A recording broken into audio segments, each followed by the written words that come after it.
Hari Kamis 22 Mei, Gedung DPRD Jawa Barat kembali menjadi saksi percakapan keras antara eksekutif dan legislatif.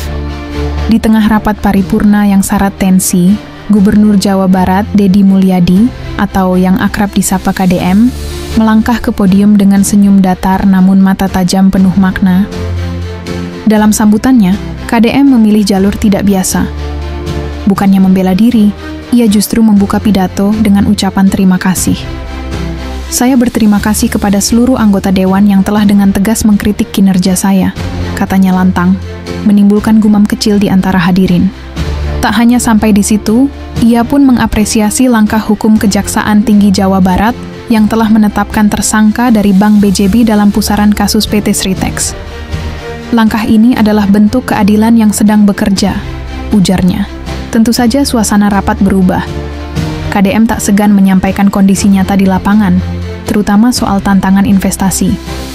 Ia mengungkap bahwa tingginya harga lahan di Jawa Barat menjadi momok yang menghalangi masuknya investor. Nama besar BYD, perusahaan otomotif asal Tiongkok, disebut sebagai contoh nyata. Sudah sejak lama mereka ingin masuk, tapi terus tertahan.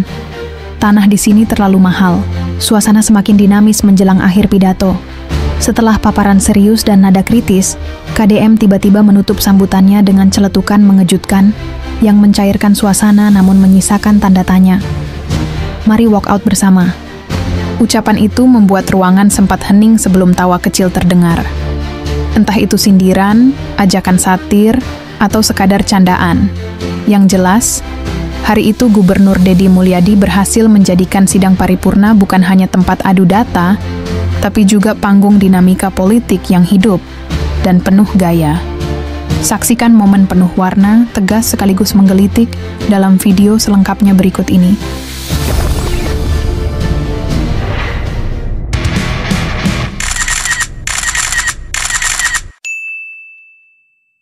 Assalamualaikum warahmatullahi wabarakatuh. Sampurasun. Rampes. Yang saya hormati Ketua DPRD Provinsi Jawa Barat yang mulia Bapak Buki Wibawa, para wakil ketua Bapak Iwan Suryawan, ini tokoh politisi yang begitu kalem saat ada interupsi, Bapak MK Iswara, ini politisi yang tampan selamanya tapi tidak pernah nakal, dan tokoh spektakuler kita yang sangat populer di antara politisi DPRD Provinsi Jawa Barat, Bapak Ono Surono. Saya sudah tahu Pak Ono kontrak-kontrak medianya sudah banyak nanti ke depan. Kemudian juga Bapak ini sebentar lagi akan berangkat haji, Bapak Ki Haji Acep Jamaluddin. Terima kasih. Seluruh anggota DPRD Provinsi Jawa Barat, para ketua fraksi, para ketua komisi, dan saya mengucapkan terima kasih atas berbagai otokritik yang dilakukan, baik secara langsung maupun lewat media, baik media massa maupun media elektronik, dan itu menunjukkan bahwa di Provinsi Jawa Barat ada terjadi dinamika politik yang luar biasa. Semua orang memiliki concern pada hal yang menjadi tujuan kita, mewujudkan Jawa Barat istimewa dengan berbagai cara. Tugas DPR adalah bicara, itulah tugas DPR. Jadi kalau tidak bicara, mungkin DPRD dianggap tidak ada. Saya ucapkan terima kasih atas otokritiknya. Sekretaris Daerah Provinsi Jawa Barat, kemudian yang mewakili Pangdam 3 Siliwangi, yang mewakili Kapolda Jabar, yang mewakili Kejaksaan Tinggi Jawa Barat, dan untuk khusus untuk Kejaksaan Tinggi Jawa Barat, saya sampaikan ucapan terima kasih, rasa hormat yang tinggi kepada Kejaksaan Agung Republik Indonesia atas tindakannya melakukan penahanan dan mentersangkakan Direktur Utama PT Sritex dan salah satu mantan pejabat BJB yang sudah resign atas kasus dugaan penyimpangan kredit, yaitu menyampaikan kredit ke Bank Jabar, mudah-mudahan tidak salah, kalau salah dikoreksi, sekitar 600 miliar rupiah tanpa agunan yang memadai. Dan ini langkah taktis Dan pemerintah Provinsi Jawa Barat melalui RUPS-nya sudah melakukan koreksi dan perubahan secara total sehingga peristiwa ini tidak akan mempengaruhi kinerja BJB. Saya ucapkan terima kasih. Dan semoga peristiwa ini tidak terjadi lagi di masa yang akan datang. Kemudian yang hormati para staf ahli, para asisten, para kepala perangkat daerah Provinsi Jawa Barat. Yang pertama, forum ini adalah forum kebahagiaan. Ada yang berbahagia hari ini, yaitu seluruh warga Jawa Barat, di mana kita bisa menyelesaikan dua agenda, yaitu agenda pengesahan Raperda tentang investasi dan agenda tentang pengesahan hasil dari LKPJ. Seluruh rakyat Jawa Barat bergembira karena rencana kita dalam melaksanakan pembangunan akan berjalan dengan cepat.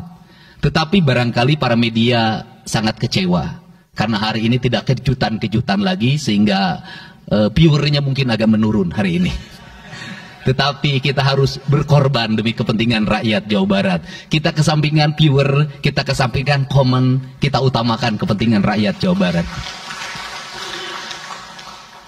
Sebenarnya konsep pidatonya sudah ada, tetapi saya mencoba menyatukannya. Yang pertama adalah bahwa kita bicara tadi tentang berbagai rekomendasi. Dan rekomendasi itu juga termasuk di dalamnya disahkannya Raperda tentang investasi yang sebentar lagi menjadi perda. Apa sih yang menjadi rekomendasi? Rekomendasi pertama adalah angka kemiskinan yang masih tinggi di Jawa Barat. Tetapi saya usul pada Pak Ketua, ke depan kalau LKPJ sebaiknya para bupati wali kota diundang di seluruh Jawa Barat. Karena Jawa Barat itu pertanggungjawabannya bukan di OPD Jawa Barat. Tetapi seluruh kinerja pembangunan itu ada di Pemkab dan Pemkot, serta ada di pemerintah desa. Jawa Barat tidak memiliki rakyat yang terkelola secara langsung, karena seluruh pengelolaannya ada di pemerintah kabupaten kota dan pemerintahan desa. Dan saya mohon nanti dipaparkan kemiskinan yang paling tinggi dalam perspektif BPS, dalam perspektif LKPJ dan analisisnya, itu di kabupaten mana, bila perlu sampai di desa mana. Kemudian angka investasi tertinggi di kabupaten mana, angka investasi terendah di kabupaten mana, infrastruktur yang berproblem di kabupaten di mana, sehingga semuanya terpetakan dengan baik, sehingga nanti kita bisa mengorkestrasi antara pembangunan Provinsi Jawa Barat, pembangunan kabupaten kota, dan pembangunan desa secara bersama-sama dan berkeadilan. Kemudian yang kedua, bahwa investasi ini menjadi aspek yang utama dalam kinerja pembangunan Provinsi Jawa Barat hari ini. Kenapa? Karena satu, angka kemiskinan kita masih tinggi. Kemudian angka kemiskinan yang tinggi di Indonesia sebenarnya juga dipengaruhi oleh jumlah penduduk yang tinggi. Sehingga persentase kecil menurut Jawa Barat, tetapi menurut nasional menjadi besar. Keberhasilan Indonesia sangat tergantung terhadap kinerja pemerintah Provinsi Jawa Barat, pemerintah kabupaten kota, dan pemerintahan desa. Yang kedua adalah pendidikan. Yang ketiga adalah infrastruktur. Yang keempat, kesehatan. Yang kelima, pengendalian penduduk. Yang keenam adalah pengendalian lingkungan. Kemudian yang ketujuh adalah belanja pemerintah yang masih besar. Belanja tidak langsungnya, yaitu belanja untuk kepentingan pegawai. Yang kedelapan adalah pengelolaan aset. Seluruh rangkaian yang menjadi rekomendasi ini adalah tugas kami untuk meneruskan rekomendasinya. Tetapi yakinlah bahwa apa yang kami lakukan selama ini, langkah-langkah yang seringkali kontroversi, langkah-langkah yang seringkali dianggap one man show, langkah-langkah yang seringkali dianggap terlalu sendiri dan terlalu konten, sesungguhnya adalah langkah-langkah menyelesaikan ini semua. Saya memberikan contoh. Kalau saya melakukan operasi terhadap penutupan galian C, penutupan areal-areal pelanggaran terhadap lingkungan, kalau saya mengkoordinasikan terlebih dahulu dengan jajaran saya, bisa jadi operasi saya gagal. Kenapa? Karena begitu rapat, besoknya penambangnya sudah tahu apa yang akan kami lakukan. Sehingga kejutan-kejutan itu dilakukan untuk memberikan efek kejut. Dari efek kejut itu melahirkan viral. Dari viral itu melahirkan atensi. Yang pada akhirnya hari ini Jawa Barat, seluruh penambangan liar bisa diselesaikan secara hukum. Dan Kapolda memberi atensi yang sangat tinggi. Hari ini Jaksa Agung memberikan perintah kepada Kejaksaan Tinggi untuk melakukan proses pidana bagi siapapun yang melakukan pelanggaran lingkungan dan memberikan kerugian bagi kepentingan masyarakat. Yang kedua, saya sampaikan juga mengenai bagaimana melakukan penanganan terhadap berbagai problem lingkungan yang terjadi, nilai tukar petani yang menurun, kemudian musibah bencana alam yang tidak berhenti.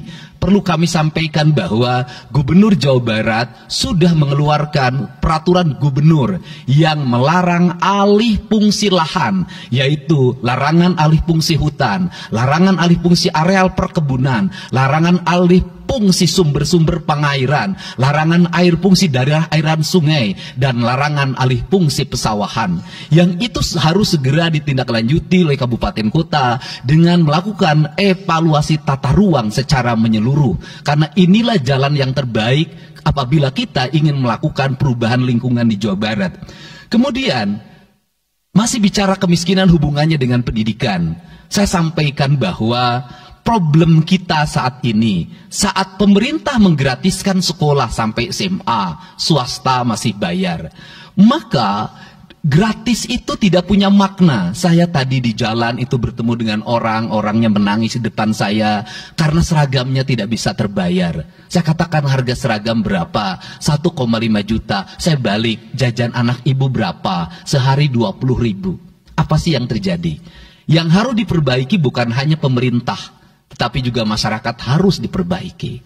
Apa yang harus diperbaiki? Ke sekolahnya harus selalu gratis, tapi biaya konsumsi anaknya selalu diikuti. Apa artinya gratis? Kalau bekal ke sekolah 50.000 per hari. Negara mengeluarkan biaya, tapi orang tua mengeluarkan biaya.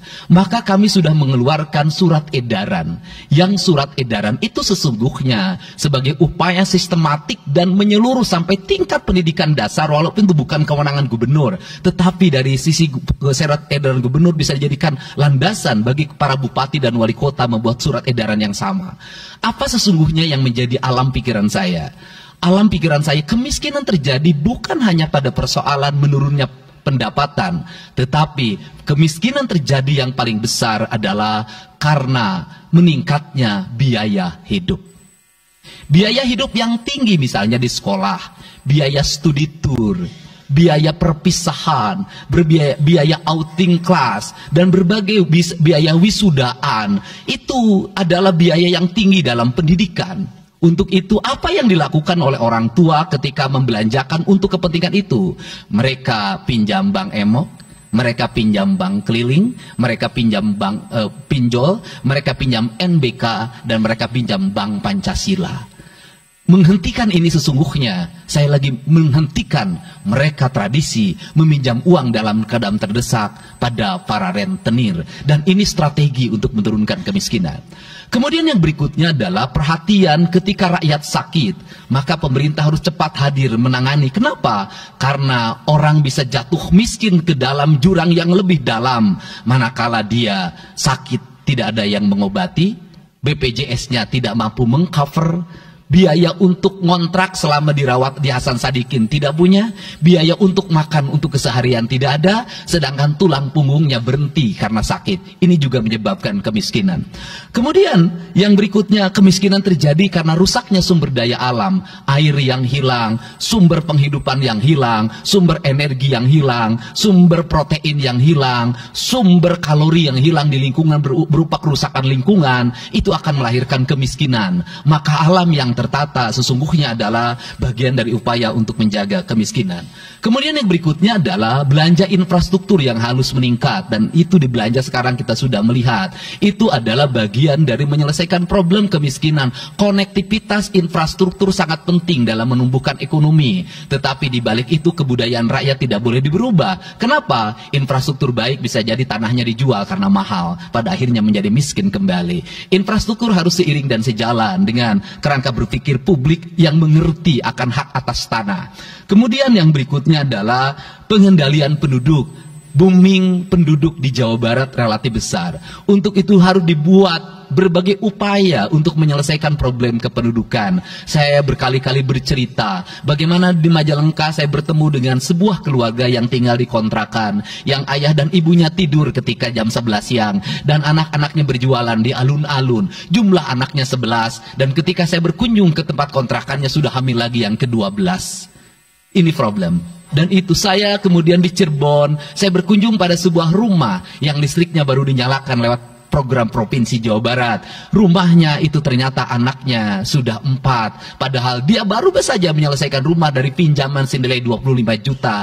Dan itu pun belum selesai dan rumahnya 1 kamar. Ketika keluar dari rumah itu saya bertemu dengan seorang bapak yang meminta kepada saya untuk ber-KB. Anaknya sudah 7. Dia tak mau lagi untuk anak yang ke-8. Saya katakan bahwa jumlah anak sangat identik dengan problem kemiskinan. Betul, kemiskinan tidak akan bisa diselesaikan dengan hanya mengatur kelahiran, tetapi setidaknya pengaturan kelahiran adalah bagian dari untuk menekan angka kemiskinan. Dan yang terakhir adalah dari seluruh rangkaian ini adalah belanja pemerintah harus menjadi stimulus bagi kepentingan masyarakat. Maka jumlah-jumlah proyek harus terus segera digulirkan, digelontorkan menjadi kegiatan publik sehingga banyak orang yang kuli, banyak orang yang nyapu, banyak toko-toko yang buka, semen terjual, besi terbeli, dan kemudian regulasi ekonomi berjalan. Warung-warung bisa menjadi tempat para kuli siang hari makan siang. Dan ini adalah bagian dari strategi. Stimulus ekonomi yang digulirkan oleh pemerintah itu memiliki sumbangsi terhadap 12% pertumbuhan. Dan yang terakhir adalah investasi. Investasi itu modalnya ada 3. Yang pertama adalah konektivitas infrastruktur, ketersediaan jaringan air bersih. Kita jujur hari ini saya sampaikan ke DPRD, banyak perusahaan-perusahaan yang masih menggunakan air bawah tanah tapi tidak berizin. Bayar pajak tidak, jalan terus. Karena kalau dihentikan mereka pabriknya berhenti. Setelah itu apa? Mereka menjadi objek pemerasan beberapa pihak dalam setiap bulan karena dianggap melanggar perda. Tetapi kalau juga mereka dihentikan, maka pabrik itu berhenti. Dilema itu harus segera diselesaikan. Caranya bagaimana? Caranya adalah pemerintah provinsi melalui Bapeda hari ini harus segera merancang daerah-daerah yang menjadi kawasan industri harus dibangun fasilitas infrastruktur jaringan air bersih dalam bentuk investasi pemerintah sehingga nanti dikoreksikan dengan PAM-PAM atau PDAM di setiap kabupaten kota secara terkoneksi. Dan ini jalan bagi kita menyelamatkan lingkungan dan menorong pertumbuhan PDAM di setiap kabupaten kota. Karena apa? Karena angka pembayaran yang dilakukan oleh industri jauh lebih baik dibanding angka rumah tangga dan angka-angka layanan sosial lainnya. Itu yang pertama. Yang kedua adalah tumbuhnya iklim investasi di mana masyarakat merasa nyaman, investor merasa nyaman ketika perizinannya cepat. Saya memberitahukan ya bahwa di Indramayu ada pabrik sepatu yang selama 2 tahun tidak mau buka hanya karena perizinan lingkungan hidupnya belum kelar. Saya ngambil langkah pasang badan, lakukan pembangunan karena itu menyerap 8.000 tenaga kerja. Kemudian di Cirebon juga seperti itu. Banyak perizinan yang menggantung bertahun-tahun. Hari ini saya janjikan dalam 1 bulan ini seluruh perizinan di Jawa Barat tuntas dan selesai. Dan saya meminta kepala BPM TSP menjadi VR pemerintah Provinsi Jawa Barat untuk senantiasa tiap hari melihat data dan dokumen di setiap kabupaten kota. Mana yang terlambat, mana yang mengalami hambatan. Kemudian yang berikutnya adalah kenyamanan dalam berusaha. Kenyamanan dalam berusaha adalah keterangan para investor dan lingkungan masyarakat terhadap berbagai aksi gangguan dari orang yang mengatasnamakan diri preman. Untuk itu hari ini kita cukup bersyukur di Jawa Barat Peristiwa ini sudah hampir tidak ada. Kapolda kalau dengar ada preman, hari ini turun termasuk ke Garut. Dengar ada preman, Kapolda turun. Ini semua stakeholder sudah bergerak dengan baik. Layanan investasi sudah berjalan dengan baik. Tinggal satu lagi hambatan investasi adalah masyarakat menaikkan harga tanahnya luar biasa. Kasus BYD, kenapa mengalami hambatan sekitar 20 hektar masih belum terbebaskan? Karena rakyatnya hari ini meminta 3 juta rupiah per meter. Padahal di situ dulu 150.000, itu pun jarang yang beli. Ini problem kita. Apa peran gubernur saya sampaikan? Peran gubernur bukan hanya mendorong bagaimana investasi berjalan melalui mekanisme administratif. Saya sampai turun untuk mijitin orang yang jual agar mau jual. Dan sudah ada beberapa yang berhasil saya rayu, saya dekati dengan harga. Itu pun tidak terlalu rendah, harganya 1,1 juta. Itu sudah paling murah. Ini yang terjadi di Jawa Barat hari ini. Tidak mudah mengelola sebuah wilayah yang begitu luas. Tidak mudah mengelola sebuah daerah yang kabupaten kotanya sudah otonom. Diperlukan pendekatan-pendekatan seorang ayah pada anak-anaknya. Sehingga hari ini saya di Provinsi Jawa Barat, saya tidak memposisikan gubernur. Saya kadang memposisikan menjadi ketua RT. Saya kadang memposisikan menjadi ketua RW. Saya kadang memposisikan menjadi kepala desa. Kenapa? Karena warga ini perlu disentuh dengan pendekatan pendekatan emosional yang kebapaan, bukan pendekatan struktural. Untuk itu saya yakin bahwa forum ini adalah forum kebahagiaan bagi kita semua. Kita sudah bisa menyelesaikan 2 agenda besar. Semoga ini menjadi kado terindah bagi masyarakat Jawa Barat. Insya Allah kami akan menjalankan pemerintahan dengan baik. Apa yang kami susun, apa yang kami rancang, dan apa yang kami kerjakan adalah semuanya kami dedikasikan untuk kepentingan masyarakat Jawa Barat. Yang terakhir kami sampaikan juga bahwa kami kemarin sudah melapas 273 anak-anak yang mengikuti pendidikan di Dodik Rindam 3 Siliwangi. Hasilnya bisa dilihat secara terbuka di berbagai tayangan. Air mata tidak akan bisa membohongi kejujuran rakyat dan anak-anak itu. Dan saya sampaikan, hari ini ada 13 orang anak yang tinggal di rumah dinas gubernur. Pada saat yang lain orang tuanya datang menjemputnya, dia menangis. Tak ada satupun orang tuanya yang datang. Seorang menjadi anak yang terbuang. Dan akhirnya saya memutuskan mereka untuk sekolah di Bandung dan tinggal bersama gubernur Jawa Barat. Ini cara kita menyelesaikan. Saya ucapkan terima kasih pada semuanya. Semoga kebahagiaan menyertai kita semua. Dan saya yakin setelah kegiatan ini kita akan walk out secara bersama-sama. Wallahu muwaffiq ila aqwamit thoriq. Assalamualaikum warahmatullahi wabarakatuh. Sampurasun. Sekali merdeka tetap walk out secara bersama-sama.